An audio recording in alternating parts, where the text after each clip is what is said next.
Welcome back to the show. Today we have a great lineup for you. No, we're not doing that.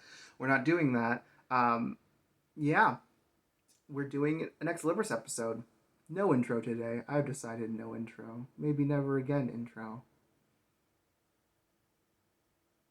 But yeah, Ex Libris, episode 7. Today we're going to be finishing up the A's. The last of the A's. I don't know, like 13 things to talk about. Let's get into it. First up, Atargatis Nova. This band. They are a German band. Were a German band. They've pretty much disappeared off the face of the earth at this point. This is their second album, released in 2009. Nope, 2007. Great year for me in music. Just saying. 2007 on Massacre Records. This is very, honestly, kind of muddy, like, relatively muddy symphonic metal. It's really not as bombastic as a lot of their contemporaries at this time, like Epica and Nightwish and Within Temptation were all going big orchestrations at this point. And they were trying to keep up a little bit.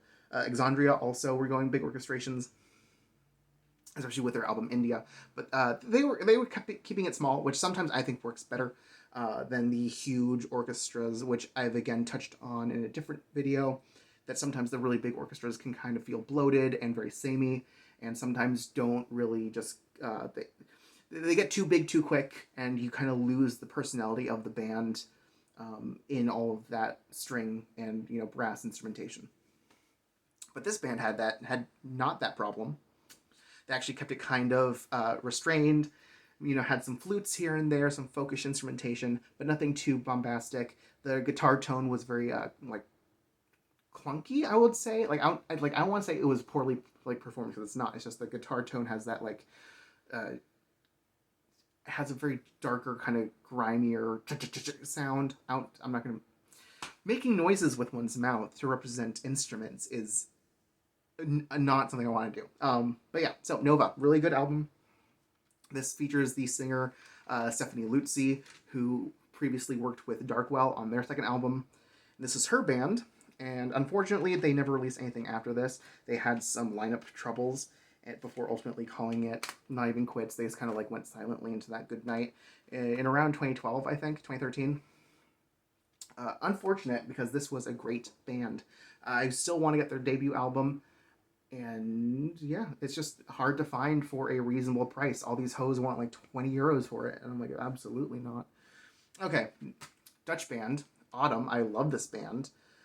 This is their debut album, When Lust Evokes the Curse. In a recent episode, or in a recent collection update, I said that many bands did that gothic doom thing better than Theater of Tragedy. This, maybe not doom, but I think fits in that category. It's that Beauty and the Beast, very mystical, romantic sounding. And I think they just did it. They were better at what they do than Theater of Tragedy. They were kind of more in line with Within Temptation, maybe, in during this time. Like, I can definitely hear a straight line being drawn from early The Gathering to Within Temptation to this. And this is Arthurian legend based, super atmospheric, super pretty Beauty and the Beast gothic metal. And their singer was actually a contralto, which is weird. You don't see contraltos often in this genre. It's usually about the mezzo-sopranos or the sopranos. And this album is kind of hard to find for some reason. I was lucky when I typed it into eBay that one day, not expecting to find results, but I did. So I hopped on it. It's great. I think it's very underrated. There's one or two reviews for this album on the Metal Archives, and they are nowhere near as high as I'd like them to be. I have nothing but praise for that album. Next up is their sophomore album, Summer's End. I've talked about this album before. It was actually playing in the background of one of my earliest videos.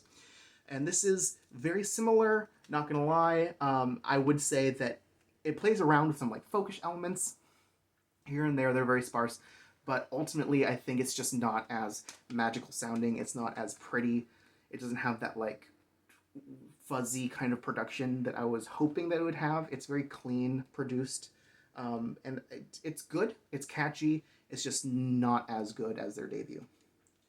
Next up, I have their fourth album, Altitude. I've talked about this album. It's fine. It starts really strong, but ends kind of meh for me. and it's like that weird crossroad between like their like modern gothic metal, which is more inspired by like the Evanescence success, the boom that happened in 2003 2004, and alternative rock and atmospheric rock, that label that every band that used to be heavy but now isn't gets labeled with. But they managed to stay pretty heavy, in rock terms. So this is fun. It starts off really good. I think it's just really good alternative, metal, I guess I'll call it. And then before I just kind of start getting bored of this album halfway through. But it is very, very fun at the beginning. And then they've been very faithful to that style of music. So this is their most recent album, Stacking Smoke, released in 2019. I have finally listened to it because when I hauled it, I had not listened to it yet. And this is, again, the same style as Altitudes, just done much better. I really enjoyed a lot of this album. It's just has, I don't know, it's the same style. It's just performed better. I think some bands are just like that, where they don't evolve all that much. You just have your preferences based on, whatever group, whatever batch of songs connects with you at this time. And this is that album for me. It connected to me a lot better than, Altitudes. I still have never heard their fifth album, Stacking Smoke. And from what I remember of their third album, My New Time, which was released in 2007, that is actually also very, very, very good. I'm just slow to pick up some stuff. I'm sorry, my voice is starting to give out on me. This is my second video that I'm filming in a row. And the last one went on for 30 minutes. I should probably learn how to talk correctly. Next up, I have an interesting band, Avan Ferry. They are a Norwegian/Portuguese band. Norwegian because their founding guitarist, Rune Eriksson, is Norwegian, and I believe he played in Mayhem? I want to say Mayhem. And he formed this band with his wife, Carmen Susana. Ooh, I'm blanking on the name. But this is their like proggy, atmospheric, gothic-y doom metal project. They released 4 albums over the course of their like 8-odd-year career. Yeah, 8-odd-year career. So I have their debut, not super great, really sparse, kind of spacey, just strange vocal delivery. It has weird quirks that I'm not really a huge fan of. I don't return to it often, but I am a completionist, so I went ahead and bought it.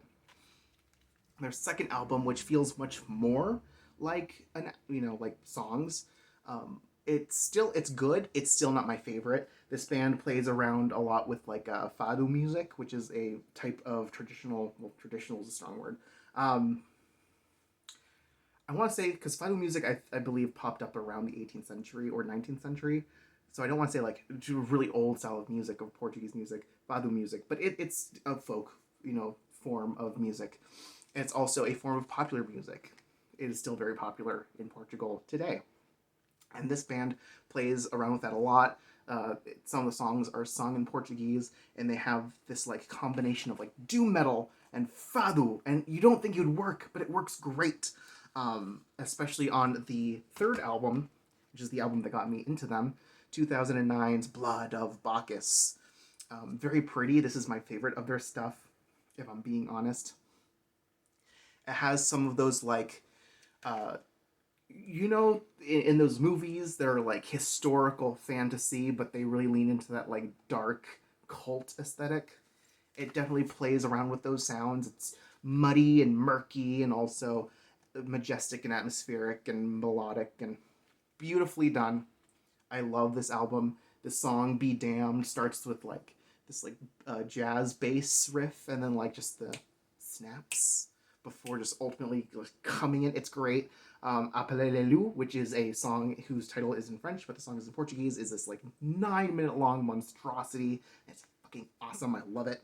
And then Tempestade is a song that is, again, it leans into that like fado music bass. I get sung all in Portuguese again. It's really good. I could fanboy about this album all day. And then their fourth album, Onyx, which took me a while to get into, but once I got it, it clicked pretty much immediately. I originally ordered this album when the band was announcing that they had broken up, and I was like, well, they still have like shirts and like albums for sale. So I got like the album and shirt bundle. Of course, they didn't have my size anymore. And at the time, they had the jewel case. I have since, when my collection got stolen and I had to replace everything, I bought this off of the. It was either the Season of Mist store, they sold copies of it, or it was through a reputable eBay vendor that I really like. I don't really remember, but I got specifically the digipack to go with the rest of them. They look so nice together. But yeah, so Rune Eriksen and Carmen. I'm blanking on her name. I believe there's a Susanna Simon, something like that. Have started another project together called Earth Eclectic, something like that. It's more of a prog metal thing. I don't know. I think their musical journey is an interesting one, especially because like he's from black metal and probably some traditional heavy metal. I don't keep up with Rune Eriksen that much, but she started off in like goth groups, so she was like playing a lot of ethereal wave and goth rock in the 90s before they came together for this metal project, and then later a progressive like metal project. Very strange musical journey, but you know what? I hope they're happy. I hope they're doing well, and can't wait to hear more from them. Next up, I have this is what is this album called? The Secret Kingdom by Avrigus. So in gothic metal terms, in Australia, there's like three main bands. There was Chalice. There was, well, they're back now actually. The Virgin Black, I think is what they're called. And then you have Avrigus, and they're the only three bands from Australia, and this is a subgenre that people talk about or care about and come up often. And this band is a bit more, well, they're all three of them are kind of doomy. This band leans into like that neoclassical, dark wavy kind of sound. Very sparse, very droney whenever like the doom guitars do come in. They like just drum for long periods of time before like maybe forming a riff eventually. Really sparse, really pretty, like it's majestic and like just big sounding, but still having that like early 2000s, mid 90s like metal like in like low, I don't want to say like lo-fi, but like not great, not pristine production. So you definitely have like a mix between the that like refined orchestration style while also having this like dark and muddy production quality. It's cool. I think it's a cooler album than it is necessarily good, because it is not super memorable. Whenever bands rely on atmosphere more than songcraft, I tend to find it not as engaging. But I, do enjoy this album quite a bit. And this is the Russian press. Look how pretty that is. And of course, because it's the Russian press, and this was released on Phono, I believe is what the label is pronounced. The colors are really muddier than they should be, which is a shame. I did want to get an original Well of Urd version, but this was, at the time, the cheapest option, so I just went for it. But yeah. Next up, I have a Dutch progressive metal project. Arion. I've never really known how to pronounce this band's name. This is an Arjen Lucassen project. And I don't like this band. I like a lot of the people that have worked with this band. I myself do not like this band. I'm not a huge fan of progressive metal, and when I am, what it is not is this like overwrought, bloated, really big, too sprawling, not from like I find a lot of progressive metal to be up its own ass, and this is kind of in that like part of the genre that I really do not like and find it to be kind of pretentious.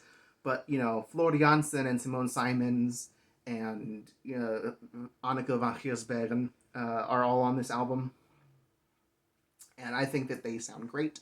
Floor Jansen, it's been overstated at this point. Like, I'm bored of people fawning over Floor Jansen so much, but I will say that here she shows off her abilities in a way that she just does not in Nightwish. She is wasted on Nightwish. But yeah, this is, I guess I should say that the name of the album is 01011001. It's binary. Yeah, it's Inside Out Music, 2008. Not for me. This is a promo version. I found it for $1 at a thrift store. Thrift store. A building where they sell all used shit. Those. And the last thing I have to finish up my A's is Asgard. This is a Mexican gothic metal project, and I guess I'll use the term gothic metal because it's the only one I've ever seen applied used, but I don't think it's super gothic. I would say it's melodic heavy metal with every once in a while they use keyboards and a cello, and that's how I'll describe it. And I think it gets labeled gothic metal because sometimes I get it, like the opening actual song, because it has an intro track, and then like the first song, Demencia, is kind of doomy. In the same way that a lot of like early gothic metal was doomy. But I don't know, I think it's missing a certain atmosphere level, certain level of atmosphere and certain quality to it that I would argue makes it gothic. And this, again, it's just kind of missing here a little bit. I think people call it gothic because the singer, Helena, I don't remember her last name. Elena used to be in a symphonic gothic powery metal band called Fortaleza, which I love. That's why I got this. She used to be in one of those bands, and this is her first project that she was a part of after she left in 2010, 2011. So I was really excited for this. It was originally pressed independently, and they did like a release party for it, and then they did a distribution, like repressing contract with Discos y Cintas Denver, and this is that version. And the artwork is just slightly different, like the logo is different, and I don't think the original had these black bars on it. So like they made some small tweaks to this release before putting it out, and I'm not mad about it. It's just definitely during a time when Discos y Cintas Denver was probably dealing with some like economic uncertainty, which I don't think they've recovered from ever. Because the same way that those like Anabanta repressings are just shit quality, this is kind of the same. Some of these songs have just widely varying volume levels. It's weird. It's weird. This album isn't for everyone. It's kind of simple, but I did enjoy it. I'm not going to lie and say that I didn't enjoy it. It's just not my favorite. I was expecting a lot out of this project, and I think the direction that they were going for, which was that like highly melodic, heavy metal with some gothic qualities, is not really what I was hoping for. But, at the end of the day, that's what they put out. And I think they were supposed to start doing stuff again in early 2020, but unfortunately, I don't think they've ever actually come out of their hiatus. And the COVID situation probably didn't help. So that's what I got. That is everything. Next time I start with my B's, and I've been putting off a bigger project, and I need to just start working on it. But I just moved in. I don't even have a desk chair yet. I printed out a copy of my script. It's right over there. Pages. And